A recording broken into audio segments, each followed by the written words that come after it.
دوسری حدیث مبارکہ اس کے راوی حضرت عبداللہ بن مسعود رضی اللہ تعالی عنہ ہیں۔ یہ حدیث مبارکہ مسند بزار میں موجود ہے، مسند ابی یعلا شریف میں بھی موجود ہے۔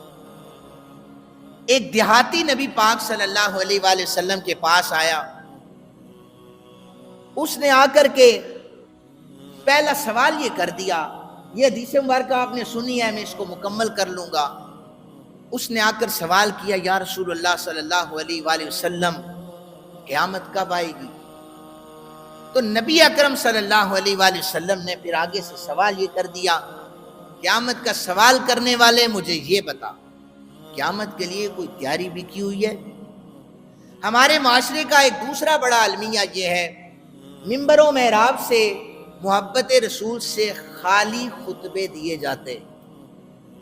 آپ لوگ واقف ہیں، آپ لوگوں کو پتہ ہے کہ وہ کس انداز سے لوگوں کی ذہن سازی کر کے محبت رسول کو دلوں سے، دماغ سے نکال دیتے۔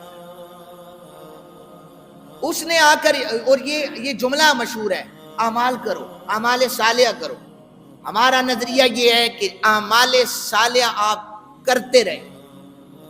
محبت رسول سے خالی اعمال صالحہ ہوں گے، وہ کسی صورت میں قبول نہیں کیے جائیں۔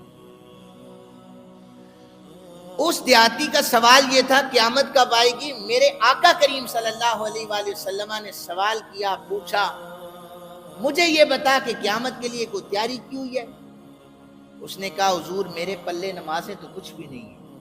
اگر اعمال صالح سے ہوتا حضور اسے نمازیں، وہ تو حکم ہے، لیکن حضور اس دیہاتی کو فوراً نماز کا حکم دیتے، نہیں زیادہ نمازیں پڑھو۔ اس نے کہا، حضور نمازیں میرے پلے اتنی نہیں ہیں، روزے بھی اتنے نہیں ہیں، عبادات پر تو مجھے بھروسہ بھی نہیں ہے کہ ان کے پتہ نہیں یہ قبول بھی ہوتی ہیں یا نہیں ہوتی، ان پر تو مجھے یقین نہیں ہے، لیکن آقا ایک بات ضرور ہے، میں آپ سے پیار بڑا کرتا ہوں۔ حضور میں آپ سے پیار کرتا ہوں۔ میرے آقا کریم صلی اللہ علیہ وآلہ وسلم نے ارشاد فرمایا، لو پھر میرے صحابی، اے دیہاتی سنو، اگر تم میرے سے پیار کرتے ہو تو جو جس کے ساتھ پیار کرے گا اللہ بروز محشر اسی کی صفوں میں اسے اٹھائے گا۔ جو دوسرے طرق سے حدیث مبارکہ ہے، اس کے راوی حضرت انس ہیں، اس جو میں نے روایت پڑھی ہے اس کے راوی حضرت عبداللہ بن مسعود ہیں۔ حضرت انس رضی اللہ تعالیٰ عنہ کہتے ہیں، دوسرے طرق سے جو روایت ہے، کہ جب میں نے یہ سنا کہ جو جس سے پیار کرے گا اسی کے سنگ اٹھایا جائے گا، میں نے جب یہ سنا نا، کہتے ہیں زندگی میں کبھی اتنی خوشی نہیں ہوئی، میں اس دن خوش ہو گیا، میں نے عرضی پیش کی، آقا میں تو آپ سے بھی پیار کرتا ہوں، میں ابو بکر و عمر سے بھی پیار کرتا ہوں، میں تو پھر جن سے پیار کرتا ہوں انہی کی صفوں میں اٹھایا جاؤں گا۔ تو یہاں پر یہ کہنا فائدے سے خالی نہیں ہوگا، جو اللہ کے ولیوں سے پیار کرتے ہیں، جو اللہ کے ولیوں سے، اولیاء کاملین سے پیار کرتے ہیں، اللہ تعالیٰ انہیں ان اولیاء کرام کی صفوں میں قیامت والے دن اٹھائے۔ چونکہ میرے آقا کریم صلی اللہ علیہ وآلہ وسلم کی حدیث مبارکہ موجود ہے کہ جو جس سے پیار کرے گا قیامت میں وہ اسی کے ساتھ ہوگا۔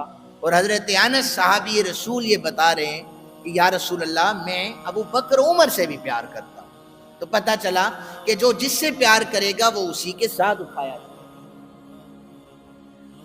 یہ تین احادیث میں نے آپ حضرات کے سامنے بیان کی ہیں کہ رسول اللہ صلی اللہ علیہ وآلہ وسلم سے اگر محبت کی جائے تو اس کے بعد آپ عبادات کا انکار نہ کریں، عبادات آپ نے کرنی ہے، اس کے لیے کوئی ریلیف نہیں ہے۔ ایک بندہ محبت رسول کا دعوے دار ہو، عبادت کے قریب نہ جائے، میں تو یہ عرض کرتا ہوں حقیقی محبت کرنے والا ہوتا ہی وہ ہے جو محبوب کی اداؤں کو اپنا لیتا ہے۔ دیکھیں جو حضور سے پیار کرے گا تو وہ حضور کی سنتوں پر عمل کرے گا نا، جو حضور سے عشق کرے گا وہ تو اور زیادہ محبت سے نبی پاک علیہ السلام سے محبت کرے گا۔